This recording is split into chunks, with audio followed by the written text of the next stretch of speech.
Everything begins in the unseen. The physical world is the afterimage, the echo of vibration, condensed into matter. What you call reality is the slowed down frequency of consciousness, a projection cast onto the screen of form. The ancients knew this long before physics caught up. They called it the great chain of being, the ladder between God and ground. Today you scroll through its digital imitation, a nervous system externalized and sold back to you as convenience.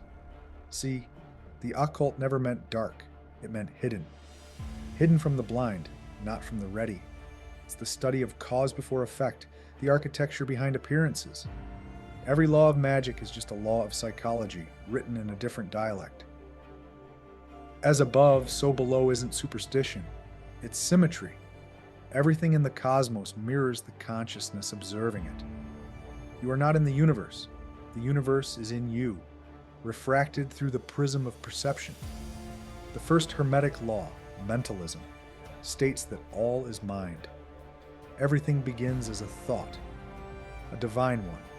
You are the dreamer inside a dream, capable of reprogramming it at will. Vibration is the second law. Nothing rests. Every word, emotion, or belief radiates through the field and returns in kind. Ask and it is given wasn't instruction, it was description. But this is where people get lost. They study the stars and forget the soil. They speak of dimensions while ignoring discipline. You can understand energy all you want, but if you can't control your appetite, your attention, your anger, the knowledge turns poisonous. Spirituality without integration becomes escape. Magic without morality becomes manipulation. So let's bring it down from the heavens to here. The occult isn't out there in symbols or rituals. It's in the choices you make when no one's watching. It's in the emotion you refuse to alchemize. The body is your temple, your laboratory, your grimoire. Every breath is invocation, every thought a spell, every action a sigil written into the field. Want proof? Observe your life. Everything in it vibrates at the level of your allowance. The job, the relationships, the money, the silence, all frequencies, all mirrors. You don't attract what you want. You attract what you are willing to embody. Desire without discipline is noise. Thought without emotion is static.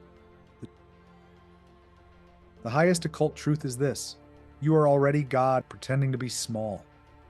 To remember what power feels like when earned. You fell from unity to experience duality. Not as punishment, but as practice.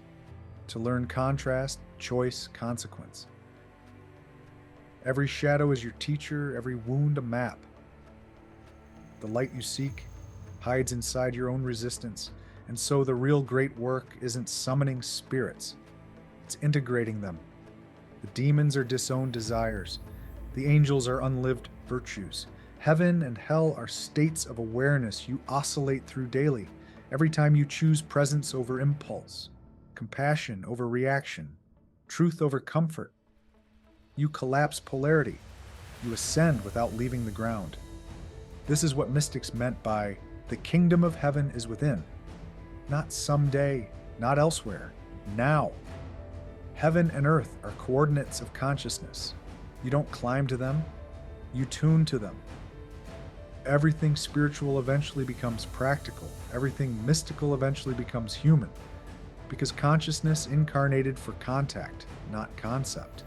So stop chasing enlightenment like a promotion. Start applying it like hygiene.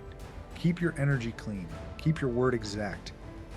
Align thought, speech, and action. That's the philosopher's stone. Coherence. Turn chaos into gold, moment by moment, choice by choice.